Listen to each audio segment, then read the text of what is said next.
Hai, hari-hari belakangan ini dunia hiburan elektronik dibuat heboh dengan hadirnya sebuah video lagu milik seorang selebgram yang menjadi trending di YouTube dan mendapatkan 10 juta penonton lebih dalam waktu hanya 5 hari.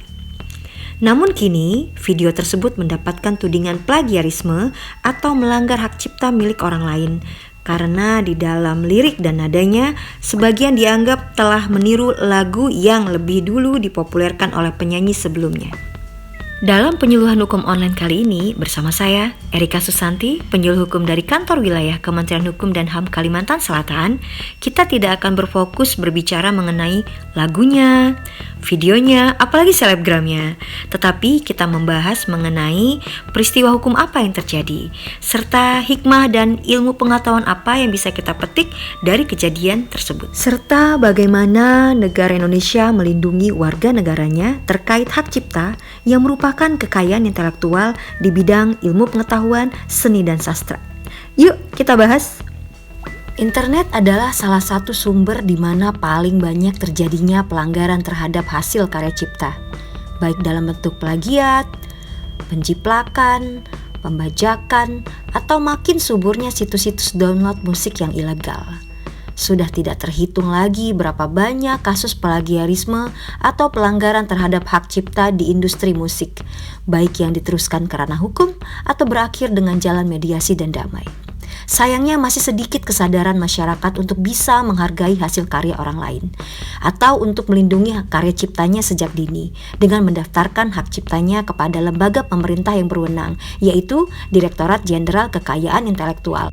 Tahukah kalian bahwa hak cipta adalah bagian dari hak kekayaan intelektual yang berkaitan dengan ilmu pengetahuan, seni dan sastra yang dilindungi oleh negara, seperti misalnya musik, film, buku, alat peraga pendidikan, dan software.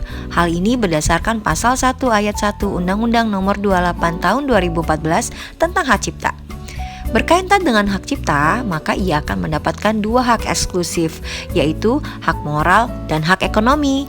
Jadi setiap orang yang akan menggunakan hasil ciptaan orang lain, lalu ia upload dan digandakan atau dikomunikasikan, serta mendapatkan manfaat ekonomi dari ciptaan tersebut, maka ia wajib mendapatkan izin dari si pencipta atau pemegang hak cipta terlebih dahulu. Jika tidak, maka ia akan dikenai sanksi pidana berdasarkan pasal 113 Undang-Undang Hak Cipta. Sanksinya berat loh. Hak cipta itu perlindungannya bersifat otomatis. Jadi apabila kita memiliki ide dan ide kita itu kita tuangkan dalam bentuk wujud yang nyata dan konkret, maka pada saat itulah hak cipta kita telah dilindungi. Sebagai contoh seperti ini, kita memiliki ide untuk membuat sebuah buku. Kemudian kita tuangkan ide kita itu dalam bentuk tulisan. Kita ketik, lalu kita cetak, dan kita upload ke dalam vlog atau alat elektronik lainnya. Maka pada saat itulah hak cipta kita telah dilindungi dan diakui sebagai hasil karya kita. Jadi intinya dicatatkan atau tidak dicatatkan, negara tetap melindungi itu sebagai hak cipta kita. Namun akan menjadi kesulitan bagi kita untuk membuktikan bahwa kita adalah penciptanya apabila terjadi komersialisasi secara maksimal terhadap ciptaan kita, dan untuk membuktikan apabila terjadi sengketa. Maka alangkah baiknya jika kita daftarkan karya ciptaan kita itu kepada Direktorat Jenderal Kekayaan Intelektual. Setelah itu kita akan mendapatkan sertifikat sebagai bukti kita untuk mendapatkan suatu hak, yaitu hak cipta. So, masyarakat cerdas hukum, stop untuk berbudaya copy paste. Berubahlah untuk percaya diri dan menghasilkan karya yang berbeda dan orisinal. Sadarlah bahwa manusia diciptakan secara eksklusif oleh Tuhan dan memiliki keunikan yang berbeda satu sama lain. Jangan berpikir apakah orang akan suka atau tidak.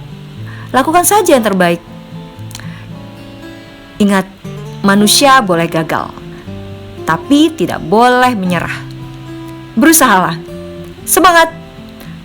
Salam pembaharuan. Kumham pasti. Aku bukan boneka.